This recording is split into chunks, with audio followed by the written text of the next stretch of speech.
Hey everybody, this is Magnetic Leadership Mentor Jeeva Sam with a significant truth that will greatly help you in being, becoming, and continuing to grow as a magnetic leader.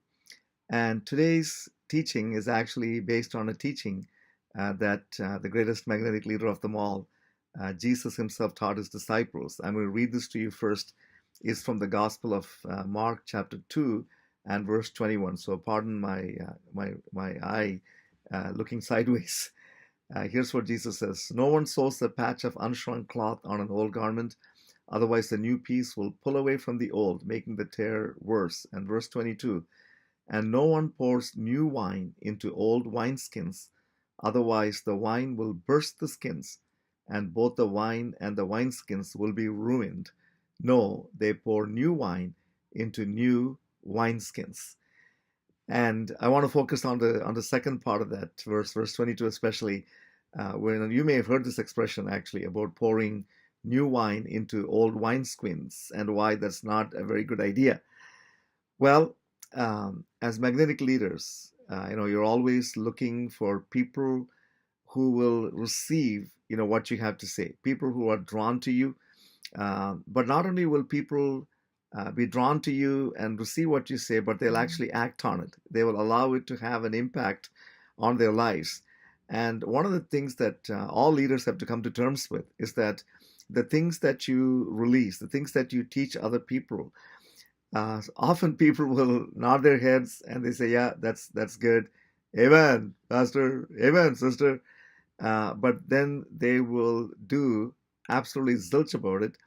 As a matter of fact, sometimes they'll even rebel against you, or question you for what you wanted to teach them, what you wanted to share with them, and sometimes what people who are not used to being in leadership uh, conclude is that there was something wrong with what they taught them or the way in which they came across. And I'm here to tell you that that is not the case at all. As a matter of fact, here's the problem: you were trying to pour new wine into an old wineskin. Now, obviously, Jesus is using an analogy that was very familiar to his first, listeners and first readers and so on. But to put it very simply, an old wineskin means, it's already had wine in it, old wine in it for a long time. And so it's lost some of, its newness for sure, but also its flexibility. It's not supple anymore because wineskins have to stretch in order to be able to hold the wine. And so when you get a wineskin like that, that is all hardened up, then the new wine obviously is not going to find its way in there to stay there because it lacks the flexibility, and surely it'll end up damaging the wineskin for sure, and at the same time it will also spoil the new wine. This is why Jesus says that new wine should be poured into new wineskins.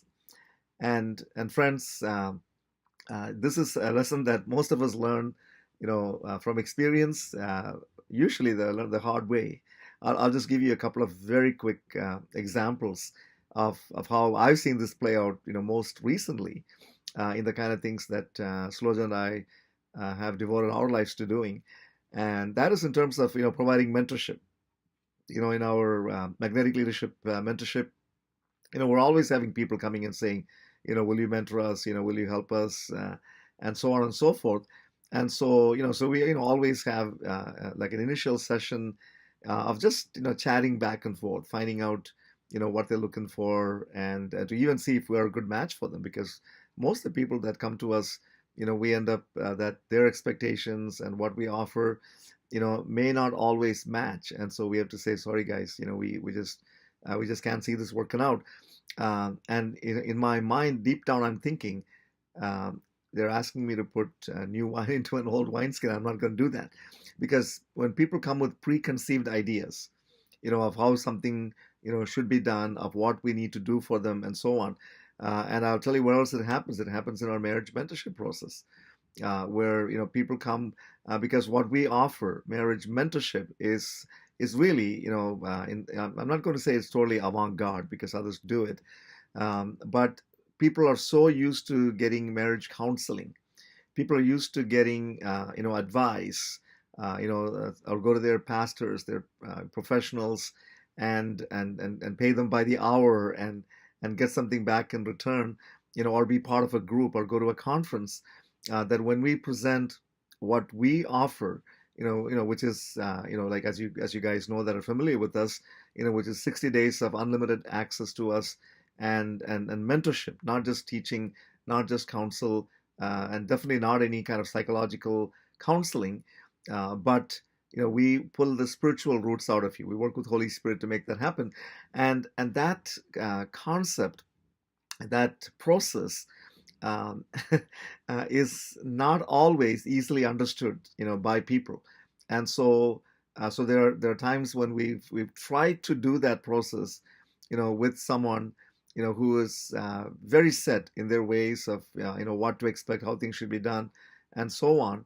And we find that it doesn't actually work very well. It ends up causing a mess, because that's what happens when an old wineskin, falls apart because it's so brittle. The flexibility is not there; they're not able to receive, what new wine that we're pouring into them. And same thing with the with the other magnetic leadership mentorship that we're doing as well. That there are people who drop out on us all the time, and I'm totally fine with that. Because like some of the things that we teach, are going to be new to them, and that's just par for the course. That's what Jesus said. New wines has to be poured into new wineskins. And so as a leader, as you keep on growing, you need to accept the fact that when you try and do that, it'll almost always lead to disaster, and at least produce a mess, and you end up discovering that you actually wasted your new wine. You wasted your time, you wasted your effort, your energy, into someone that didn't really qualify, or was not really ready, was not really open, to receiving, what you have to offer them.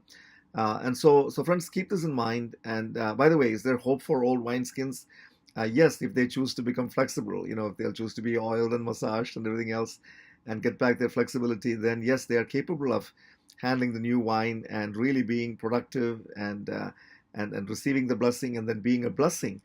But it is way easier to pour your new wine into new wineskins. This is kind of a funny saying that I remember someone saying one time, and he said, it is easier to give new birth than it is to raise the dead. Now, that is not meant to in any way insult, the pain of labor. And so, moms, please forgive me. Don't take it the wrong way, okay? But you get the point. It's much easier to pour yourself into someone who is new, fresh, excited, flexible, wants to learn, wants to grow, and wants to apply all that you pour into them, and absorb it and make good use of it, because they're the ones that will produce results. And friends, if anybody objects to what you're offering, or it says, quarrels with the price, you're asking me too much, to pay too much, and that kind of stuff, then chances are there's nothing wrong with what you're asking and what you're offering.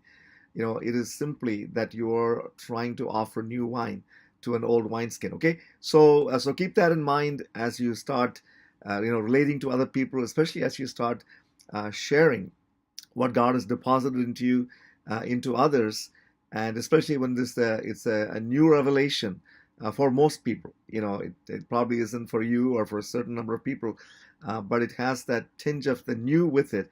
And this is why when Jesus launched his earthly ministry, he mentioned this to the disciples at the very outset, because this is in the second chapter of Mark. Right after he's called them, right after he's done some miracles, right at that early stage, he lets them know, gang, be prepared for the old wineskins, which was the leaders of the Jewish establishment at the time, the ones that are described as the Pharisees and the scribes and so on, because they just could not accept, what he had to offer. The new wine did not mix well, with the old wineskins that could not contain it. All right, so I hope that you were blessed by what you just heard, and if you were, would you just do me a favor and just click the like button below this video, and post a comment on how it blessed you, or how it was a new revelation for you, whatever the case may be. And then feel free to share it on social media, embed it on your website, however you choose to do it. We would love to make this blessing to many more new wineskins out there. Until next time, this is Magnetic Leadership Mentor Jeeva Sam.